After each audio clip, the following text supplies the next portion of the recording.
Okay, so what is going on, everyone? Welcome back to the channel and this week's video. Today I'm going to be taking you through my back workout and how I have grown and developed my mid, back and lats over the off season, and how during my prep now, how I'm continuing to do so and really making them a priority and a target within my back training. I know this is a common theme, as many people such as myself earlier on in their bodybuilding and their fitness journeys, they develop a strong upper back. So whether that be across the mid and lower trap line to the rhomboids and the teres, that whole shelf along with the rear delts, that whole upper back develops a lot easier, a lot quicker than the smaller muscles like the mid to lower lat range, that sort of area of the back. That's firstly because your upper back is a bigger and larger collective of muscle groups, so they're more likely to take over the majority of your back movements, and therefore that is why some exercise selections, some execution tweaks, certain cues are important to developing a complete back and adding overall completeness to your physique. So without further ado, I'm going to jump straight into the video and I'll take you through my current back workout. Okay, so firstly we have pull-ups. Pull-ups can target different areas of your back depending on how you set up.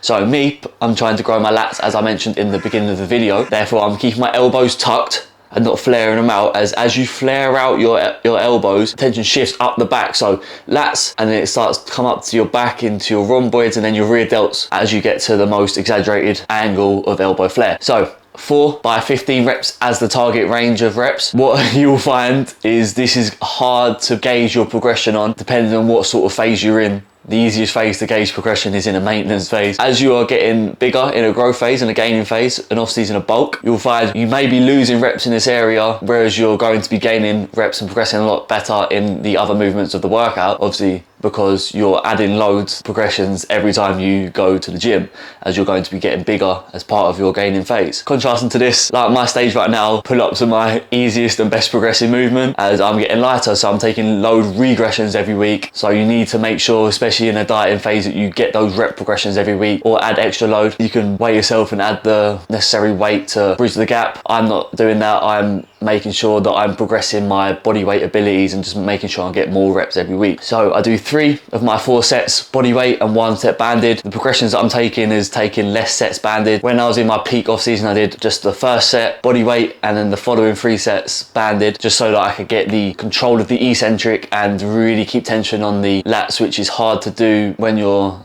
struggling to do so at a heavier body weight. So important tips: making sure to squeeze at the top. Don't just fling yourself up and drop straight out. That leads me to point 2. Don't just drop straight down. Control that negative. That is where the band comes in handy when you get to a point where if you do another set, you're not going to get more than 5 reps. Put the band in, control those negatives, because it can give you that little bounce out of the hole at the start of the rep, and therefore you can get a proper setting. Or you could use one of the machines that give you the weighted support. The one in my gym, I don't necessarily like how the handles are set up, so I'd use it free bar and just add my own band. And then lastly is the range of motion. Of course you want to be using a full range of motion and not just coming like this and just doing like chin-ups at the end range of the pull-up, but you also do not want to come too far down that your traps start to flex and your shoulder comes up. You want to keep yourself tight, putting through the intended movement pattern, so putting through your lats, driving that elbow down to the hip while you're pulling up, doing a slight arch at the top just to get that comfortable movement pattern. As you'll find, if you just pull straight down, you can feel it a lot in your rear delts and give yourself some shoulder pain. But like I said, when you get to that bottom, don't just relax because you're knackered. Keep in the constant tension, because as your traps begin to flex up, you're taking the tension off the lats and leaving some of the stimulus on the table. Okay, so next up we have deadlifts. Obviously deadlift doesn't necessarily target any part of the back in particular. It's just a movement that I love. It's a good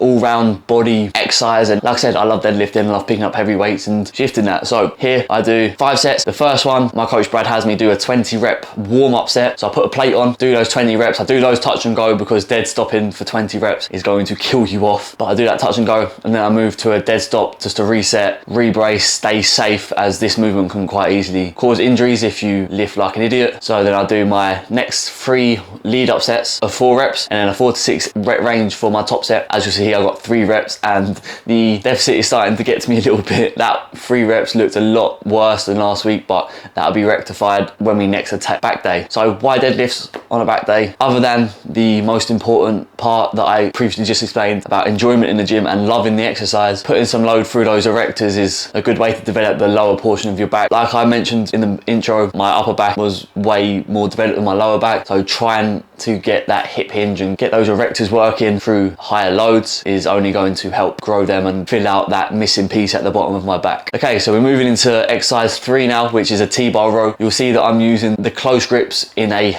mag grip, hammer, neutral grip kind of positioning rather than at the top as a pronated grip. The reason for this, a small tweak that I've made to my training that I believe to have made a massive improvement to the quality of my back days, is getting the lats under load, getting the lats worked before moving into the upper back. Like I said, the upper back is a larger collective of muscle groups than the mid to lower back, notably your lats. So if I did the T-bar row overhand and rode into my upper back and then moved into my lat exercises, that pumped upper back is more likely to take over those following exercises and overpower the lats. Whereas me personally, I need the lats and less upper back. So it's counterintuitive, counterproductive to what I'm looking to do. If you need upper back yourself, start with the upper back and then move into the lats at the end of the session. But for most of you, I'd imagine you want to grow your lats and complete your back. So I'm doing this, I'm keeping my elbows tucked to the hip and I'm driving towards that hip. You'll know the saying, trying to put your elbow in the pocket of the hip. 4 sets by 10. You see I fell just shy of my top set there. And saying this, I'm going to be subbing out this movement for a single arm seated row in a vertical plane. So you'll see towards the end of the video, I use the prime seated row. I'm going to be using that, but single arm with a lat focus. I'm training back tomorrow, so what I'll do is I'll leave a set on the screen for you here, my first warm-up set, just so you can see how I'm performing that and why I have chosen to sub it out. The reason being, I want this one in a vertical plane, pulling into my hip, as the next exercise will be a rowing movement where I'm bent over, and while I'm having 2 consecutive bent over exercises, I have a vertical pull, a bent over pull, and then a vertical pull for my upper back as my exercise selection. And that is why exercise selection is very important to your training, as you do not want to be doing the same movement over and over again on different machines, as you're going to be, for lack of better words, milking a cow that's already dry and then neglecting the rest of the back. Okay, so we're moving on to, like I said, the other bent over movement, which is a single arm bent over row on the prime extreme row. So you can see I'm not actually on the machine, I'm using the machine setup, as the movement pattern of this machine aligns very well with how you would want a row to move. So instead of using a dumbbell where the free weight, you can come out of the desired movement pathway as you begin to struggle with your reps, this fixed machine means you can align your body so that the movement fits your biomechanics and make sure that each rep is going to the desired place and making sure you're really targeting your lats when doing so. Same again, 4 by 10, pyramiding up. You can see that as I'm letting the weight down, I'm not just moving my arm down and letting my shoulder come in front of the body. What I'm doing is I'm making sure the eccentric, so the movement on the way down, the tension is still on the lat. So I'm coming down with my lat and I'm kind of turning in to make sure that my lat is still engaged, as opposed to just letting my lats go limp and shifting tension onto my arm. What you'll find is if you're doing this, you'll find your shoulders start to hurt as opposed to your back. You'll also see that I have set the weight up so that the majority of the weight is on the top peg, which is the beginning range of the movement. This is because the lat works in a way in which it is strongest at the lengthened position and gets weaker as you pull into the body as you contract the concentric part of the movement. What this means is if you load it just all on the middle peg, it'll be easy at the start and you'll start to struggle at the end. To keep the difficulty of the movement constant, put more load at the beginning range where you're strongest and have a little drop off as your lat becomes weaker. That will therefore allow you to put more load onto the lat without causing any detriment to your range of motion, and therefore enhance your lat development and your back growth. Okay, so we're moving on to the last rowing movement of the back workout, which is the prime seated row that I mentioned earlier on in the video. You'll see that the seat is lower down, meaning that as I pull back, I'm going to be pulling further up my back, and therefore this is going to be my upper back movement for the workout. As although I'm aiming to grow my lats, I'm not only doing lats and I'm still stimulating my upper back muscles. You'll see that although I mentioned the elbow flare correlating with more upper back recruitment, I'm not completely flaring, as I'm still trying to get some mid back work in, just with the higher emphasis on the upper back. So I'm trying to minimize the rear delts contribution and more on the rhomboids and the mid lat. To do so, what is important is to use a full range of motion. What you may think with this is you pull back and you're done. To get an exaggerated range of motion, to get more out of the exercise, you want to come back and then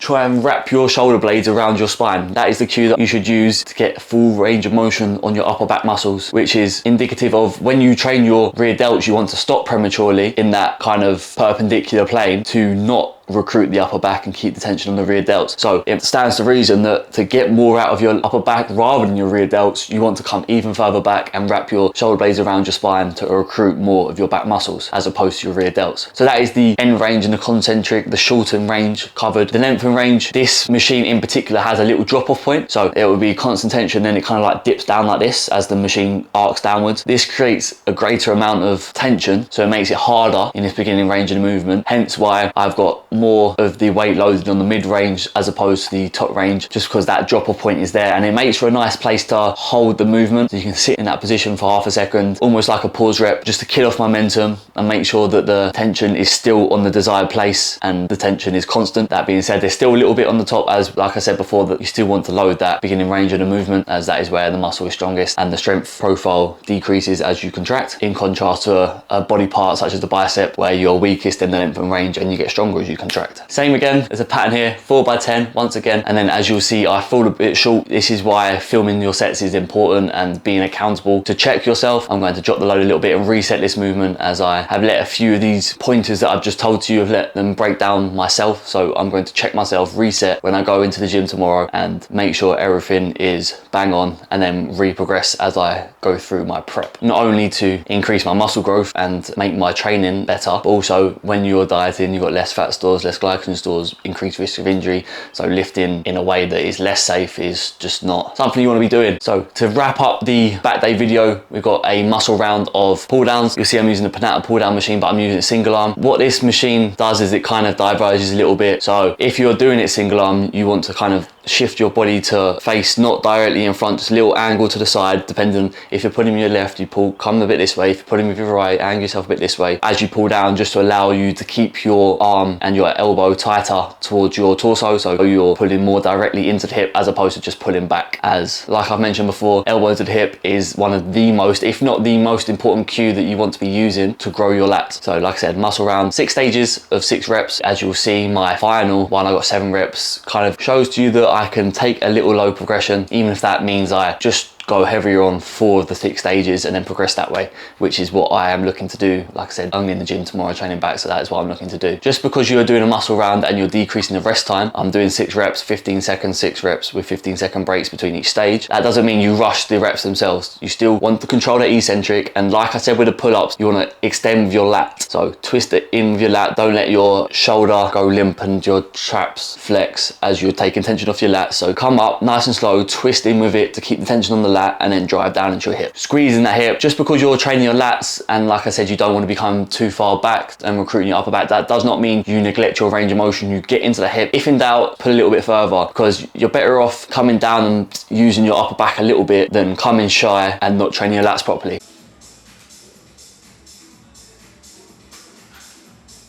So that wraps up the video. Hope you did enjoy it. I really hope you found these tips useful. I know what a struggle it is to have lacking lats and not know how to combat this. If you're doing the same thing over and over again and expecting it to change, just take a second to think about what I just said. If you're doing the same thing and nothing is changing, change something. Even if that means just taking one of these tips, one of these cues, even something as minimal and seemingly insignificant as not letting your traps elevate in a pull down, that can really be the difference between a productive off-season growing phase in your back and your back development. So like I said, I hope you enjoyed the video and you found these tips useful. If you did, be sure to leave a like on the channel, subscribe to the channel if you haven't already, click that notification bell so you know when we upload. We are doing 2 uploads a week at the moment, my weekly prep vlogs and then additional complimentary videos such as this and full day of eat-ins and some other stuff that is going to come as the weeks progress. So you don't want to miss out. Click the notification bell so you get notified when we upload. Leave a comment down below if anything else you want to see from me, any questions that you may have regarding this sort of training, any other queries. If you want to work with me, my coaching information is in the description below as well. So my Instagram handle to get in touch with me that way, or if you feel more comfortable sending me an email, my email address is in the description below as well. Support the channel, like, subscribe, notification bell, share to a friend. Also go and watch some of my previous videos. They will be detailed in the description below.